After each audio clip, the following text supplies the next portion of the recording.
Everybody's off to that the first seminar for the trip to Paris. Morning, everybody. Good Morning, morning. Kathy. Okay, so I think we'll get started. I think New Year usually is should be the start of like you guys prospect. I mean, prospecting should be something that you guys do on a regular basis, but as we know, as agents, we get busier, and when we're busy with transactions, we do stop doing the prospecting. But you'll see that really the top agents really never stop. They time block and they make sure that they get things done. So I actually picked, I there was like a list that I got from a trainer of mine long time ago, and it would list like 100 prospecting things that you can do. I kind of picked three major or very simple things that you guys can do for the beginning of the year. And just wanted to go over that so you guys can start doing that. I mean, you might be doing it, but it's just a really good reminder to set some time to start prospecting for this year. Usually around this time, we do have, slow down business, and we just think like, oh, it's the beginning of the year. All right, prospecting.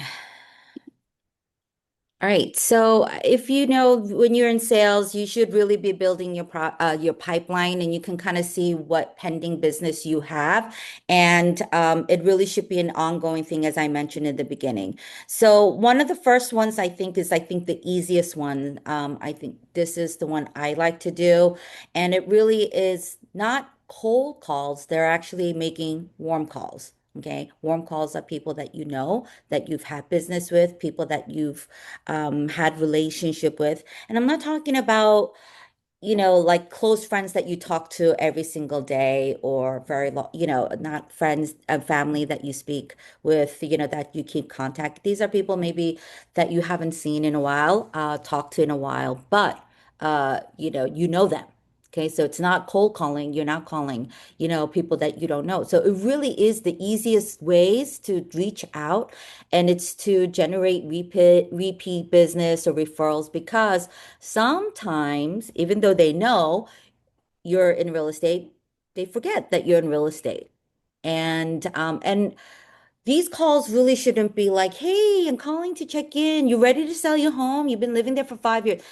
Those are the calls. It's really about building relationships, isn't it? It's having a sphere of influence that you know that you keep contact with, and to really just touch base with them, because you never know where the referral is going to come to, and just check in and say, "Hey, how are you doing? What's going on? What's going on with your life?" And if you have a CRM, as we talked about last week, you can actually put them in one by one if you've like not put them in before, and then write notes about like what you talked about like if like the kids are almost going off to college and they're going to be empty nesters, or their kids are doing some kind of sport, and you want to remember that, because the next call that you make, you're going to reference and say, "How's the baseball team going? Did he make it?"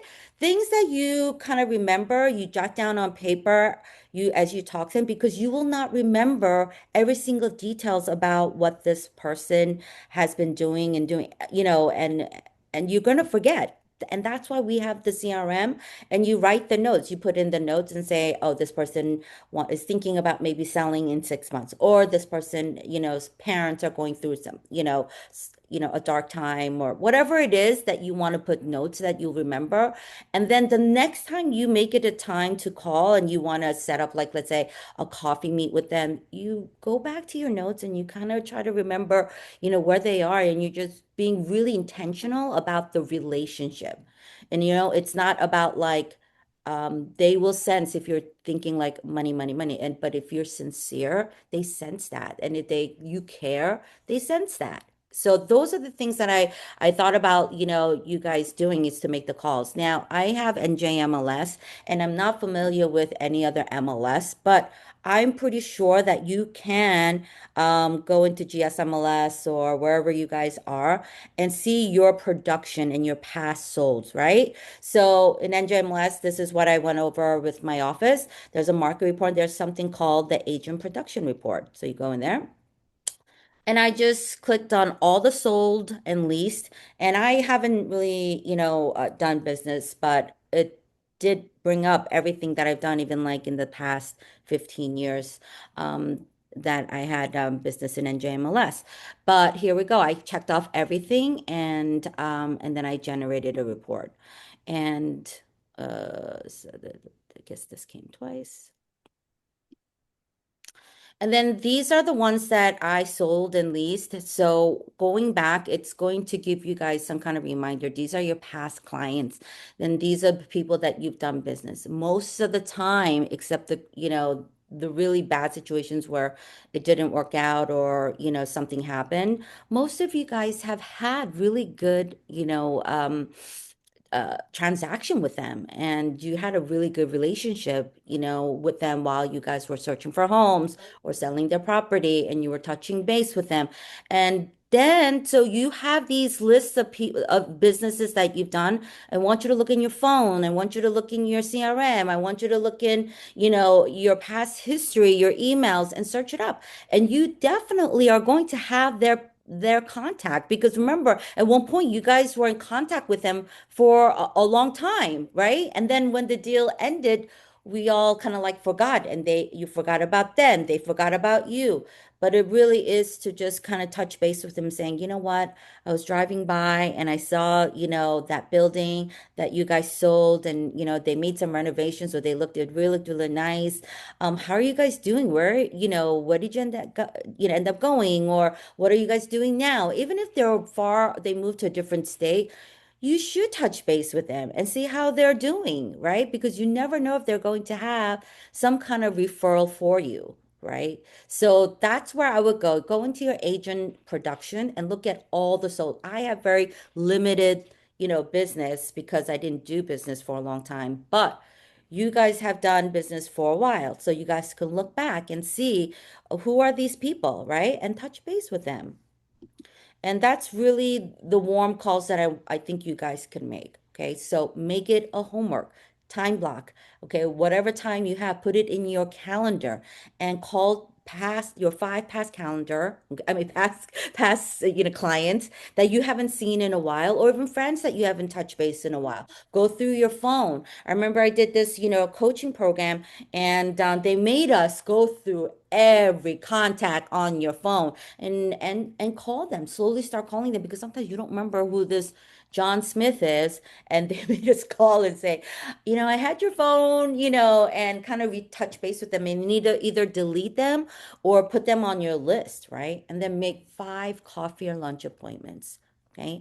And really, it's like, I just want to take you out for lunch. Or coffee. You have time? Let's catch up, right? And I had this one young guy, and he was, saying, it wasn't a text. He actually like called, and they're very young. Like he was just like t-shirt, and his friend was like, why'd you call me, dude? And then he was like, I just wanted to, catch up, have lunch. He's like, oh my God, that's so weird. Yeah, absolutely. And they ended up, touching base, and, getting close. And sure enough, because they were young, he had somebody that what possibly wanted to buy, or sell their home. But something like that is, if you don't try, you'll never know. And really just build on that relationship, and just check in on them time to time. That's really, how build relationships, right? And friendships. That's what we need to do. Another thing that I think we can do is an annual CMA, and it's a really great time to do it now in the beginning of the year.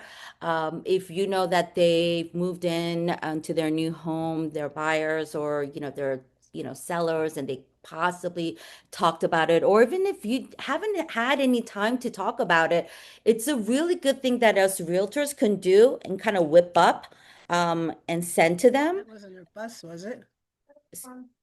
Oh, okay, so sorry. So if let's say, it's something that we can do very quickly, but they can't. And Bye. Bye, Lily. everybody is interested, in in their home and what they're worth, right? So this is a really good way to, reach out to them. It keeps you like, hey, this is a service that I offer to, my friends and past clients.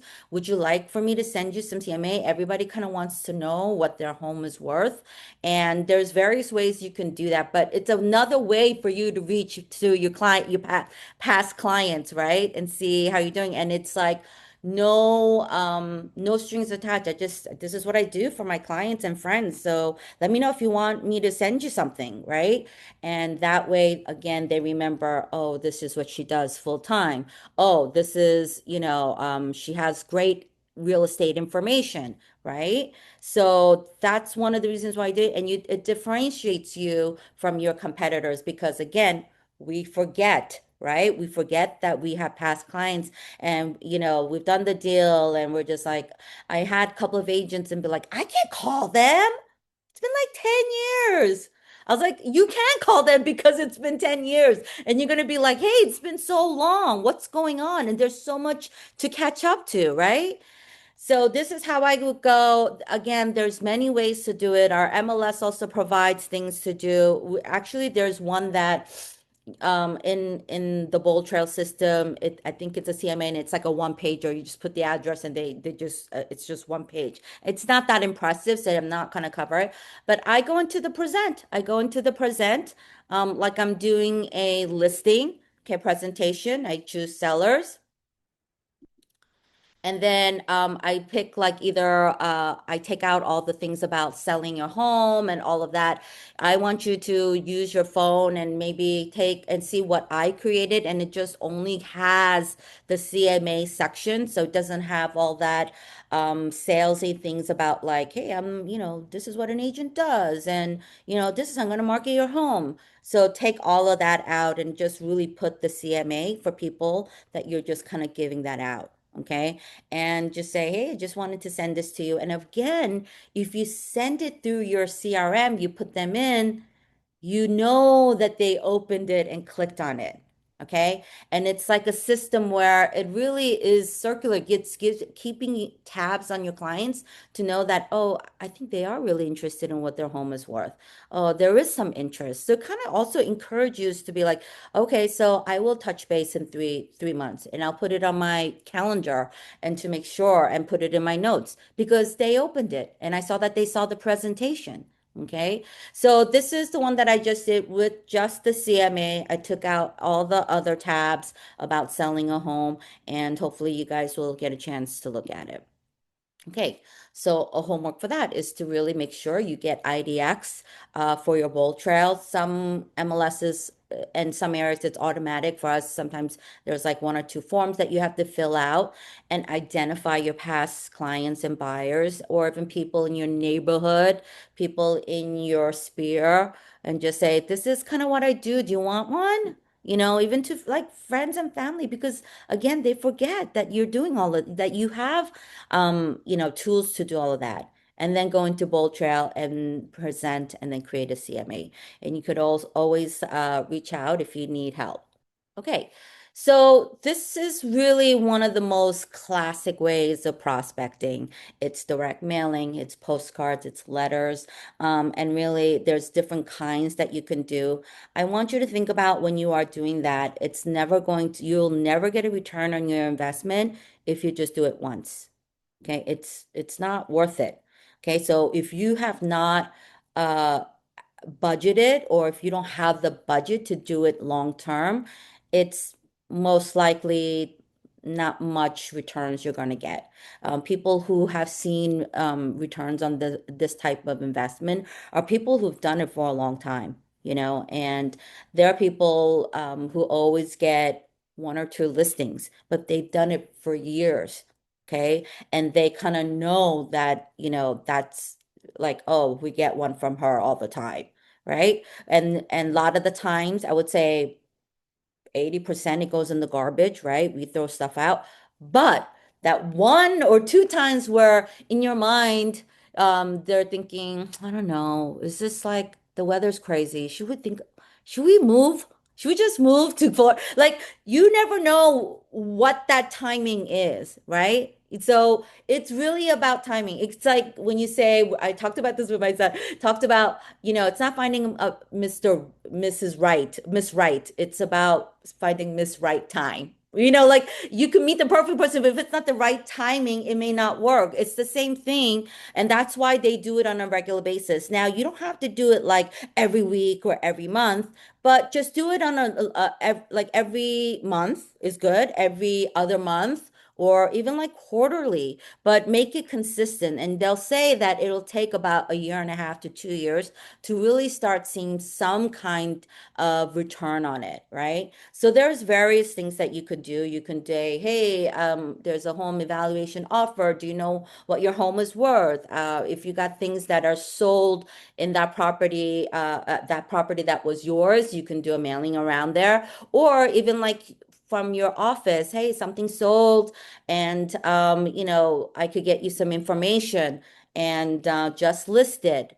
Market update, you want to know what's going on, and kind of, and also think about farming in the neighborhood. In the future, I think in about 2 or 3 weeks, I'm gonna do a cold realty training as well, where you can get a list of people that you want to farm to if you wanted to, send some postcards and letter.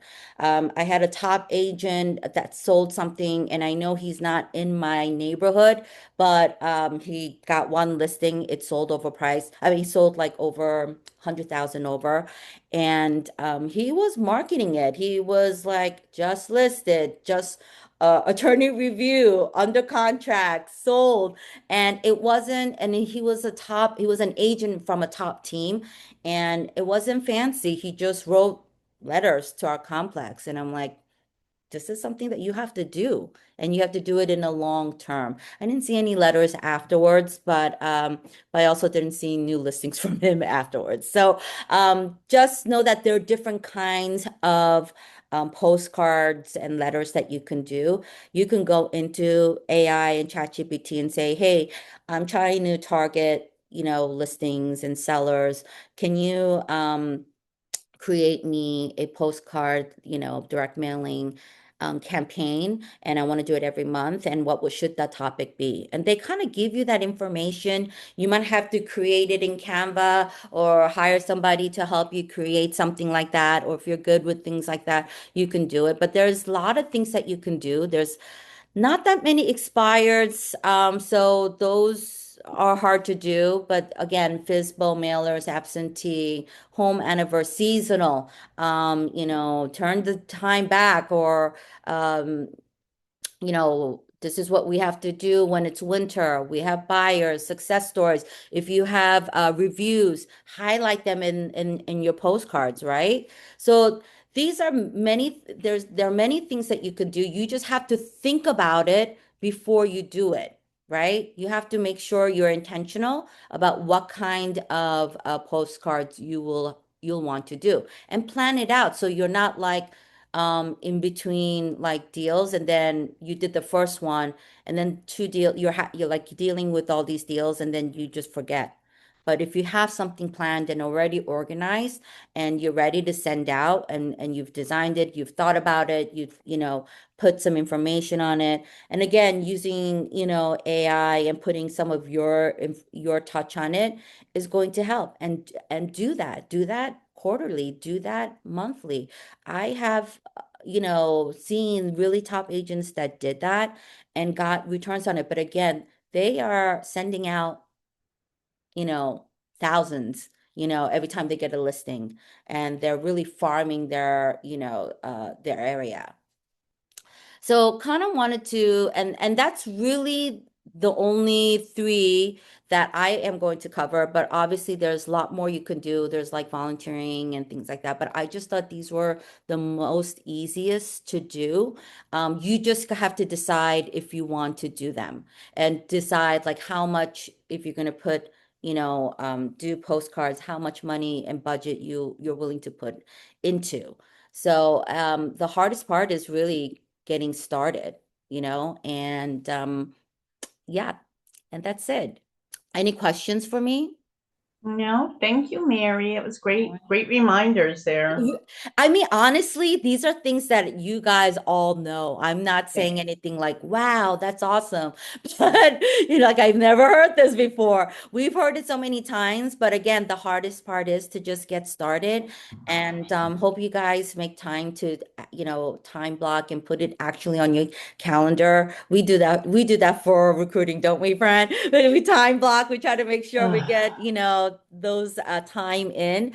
And you guys have to do that if you want to start building your pipeline towards this year. And we have to just don't give up. Just keep trying. One of the things I did this year, because I brought it to the agent's attention because I was always looking for something inexpensive, right? And I talked about it before, was I did that personal marketing monthly newsletter. It's $99 for the year.